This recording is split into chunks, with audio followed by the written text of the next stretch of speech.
We are leaving the Dead Sea area today and we will be going to Tel Aviv, sleeping there tonight, catching a flight to Cyprus tomorrow. So, but look at this view that we walk out to. It's crazy. Well, first of all, the Dead Sea's there. Amazing view. And then this is just in the back. I love the desert. I don't know why, like, but it's amazing. And then when you look this way, it's the Dead Sea.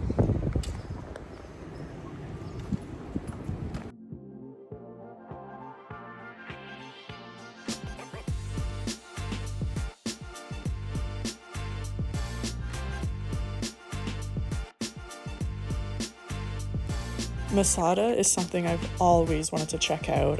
It's this old ruins around the time of like the big Jewish revolt against the Romans.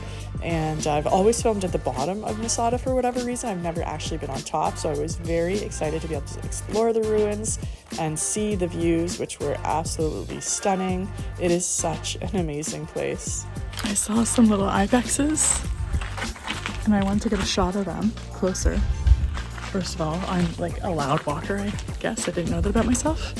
It's like playing hide and go seek in ruins with things that can hide really well. I hear the baby calling its mom. Can you hear that? These gravel's so loud though. I can hear it. It's hard to know where to go. This place is another dead end. Oh my gosh, it's a labyrinth. I found them. They jumped the wall behind me. It's not even fair. So something we do here is, well, specifically one of my roles is to create some B-roll, which I'll go to the sites that maybe they just talked about and take some nice pans or shots. It could be vertical, it could be up and down, because this helps either set the scene, it helps share what the people are talking about and visualize it. When there's a narration, we put video over it, so it's a little more exciting that way. So it just kind of makes the show a little more dynamic. And all shows do this. So like even Grey's Anatomy, sometimes it's used to set the scene. So if there was like a scene with Meredith at her house, they might show the hospital building with people walking by and then a scene in the hospital. So sometimes they're establishing shots. But each pan or each B-roll thing is about 10 to 12 seconds, so we have to like fade in, fade out. So yeah, that's just part of what I do here. It's fun, I like it. I can't find my team. I can hear them and I can't find them. This place is really big. I would not have guessed. Oh good, an outside wall. It's like, it's a labyrinth. It'd be really fun to play hide and go seek or something. Is this what the show is about, like Lost and Afraid or whatever it's called? Just being alone, not knowing where to go. Okay, if I take this way and I'm wrong, and I've been wrong before, I have to climb it all up. But I already was at the top there.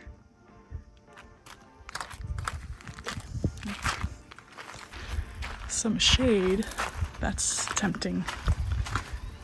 Okay, we are almost there because originally we started kind of where that guy is. So I must be getting closer because now I see people. Good thing I didn't take those stairs. It's funny because I'm on high ground, so you think I'd be able to see people? And I went up there and it's like you can't see anybody because it's like a maze. Oh boy, I'm on the ground level.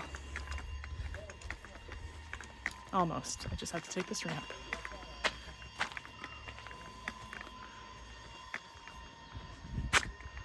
I don't see anybody though.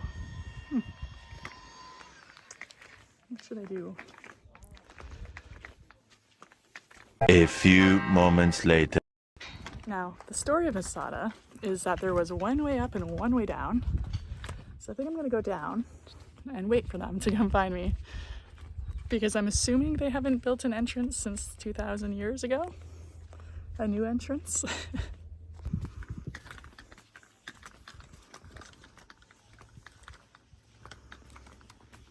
go back into the labyrinth or wait on the ground?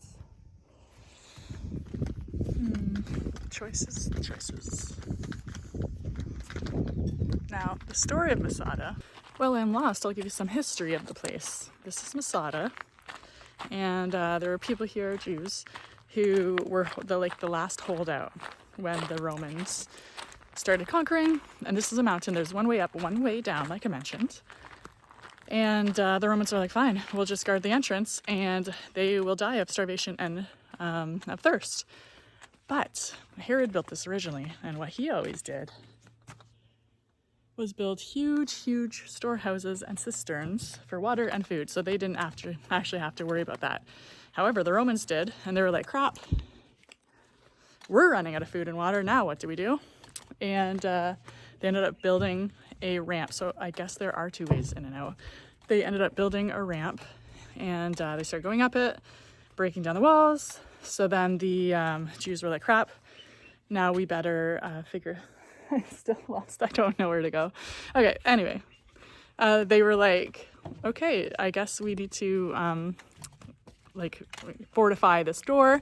So they used wood, and the Romans were like, finally, something we could burn. So they lit that on fire. And the Jews were like, crap, they're at our doorstep. Now what do we do? And they decided to do like a mass suicide, essentially. Each man killed his family, his wife and kids. And then they drew lots for who was going to kill whom. And then until the last guy just killed himself. So when they were up here, when the Romans like breached the wall and were able to get up, they just found like about 900 dead men, women, and children, because they said we'd rather die free than live as slaves, and we know what the Romans will do to our wives and children. So it's a tragic story. I think it's horrible, but it's like a heroic story in this society, and Israelis love it. So okay, I just set up for another shot because it's like I may as well while I'm lost, and I heard them and I thought that was them, but it wasn't. But I can hear them.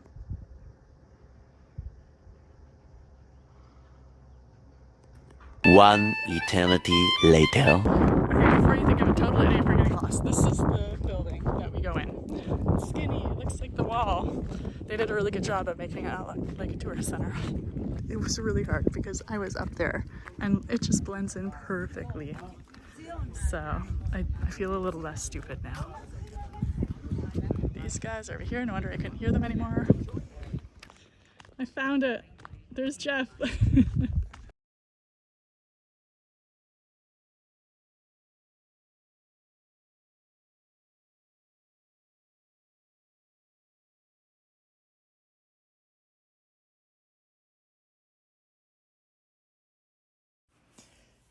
All right, the rest of the day was a total blur. We filmed at more sites.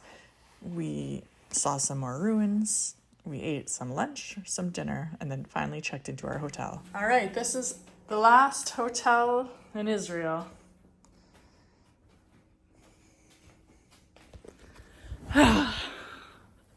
Tomorrow, Cyprus.